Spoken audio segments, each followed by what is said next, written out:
Well, I'm really excited about Mr. Pandaria releasing tomorrow. It has been a long time coming. And, you know, the dev team unbelievably kicked ass on this thing. And I'm excited for their project to be played. I'm excited for the world to see what they built. I'm excited for the world to really see all the artistry and passion and brains and blood, sweat, and tears that went into building this thing.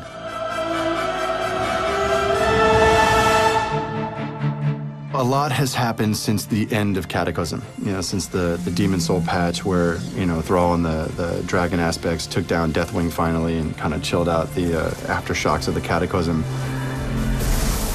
In the wake of all of those events, you know, tensions between the Alliance and Horde have reached a fevered pitch. Those who have read a recent novel called Tides of War that featured Jaina Proudmoore, where Garrosh Hellscream is bent on conquering all of Kalimdor for the Horde. The Horde Armada is cordoned off Kalimdor, so the Alliance fleets are coming in to break through and support their allied races on Kalimdor. And there's ships and destroyers and battle cruisers all over the ocean. You know, Horde and Alliance kind of countering each other on the high seas. And it's very much in that context that, you know, Pandaria, you know, finally is revealed again back to the real world, right? The mists of Pandaria part, and suddenly there's this really wondrous land.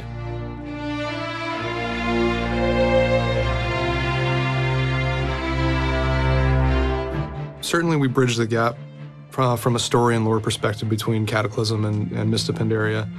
However, from a visual perspective, I feel like we were really trying to strike a different chord, specifically because we are talking about a continent that's been hidden for so long.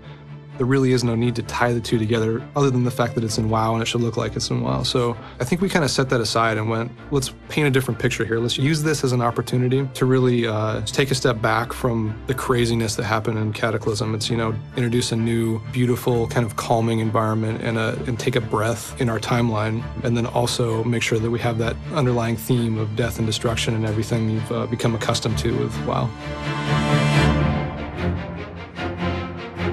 We've worked hard, obviously, on this, as we do with any expansion, but I think this one has been different just because it's so dear to everyone on the team. From the time that Sammy originally concepted what the Pandaren were to now where we're a day away from actually releasing it to the world. For me, it's just that hope that everyone enjoys playing it as much as we've enjoyed actually experiencing, figuring out how we're going to describe this thing. It's more than just a video game. It's more than just this project we work on, you know, for long periods of time. It's a vehicle through which we engage with the world, you know, through our community, through the players and the people that love the fiction or the raiders, the PvP players, right? All sorts of different types of WoW player out there, but we're all kind of united by this space, you know, that we spend a lot of time in, and that's a very special thing. Without the community, WoW just wouldn't be what it is. So while the team certainly has poured themselves into this project, the community has as well, and that's obvious. And without fans as passionate and excited about this thing as our fans are and our community is, I think we just wouldn't have that same drive on the team to do what we do on a day-to-day basis. You know, reminds us, you know, why we're doing this. You know, like, sure, it's a job, sure, you know, we got a company to run, we got a product to put out, but that's not the point. You know, the point is truly engaging people with art and taking people, you know, on an adventure and sharing stories and, you know, dwelling, you know, co-dwelling in realms of imagination. You know, that's what it's about. I know that our whole team appreciates how passionate people are about the game, and we just really want to thank everyone for sticking with us on this crazy ride.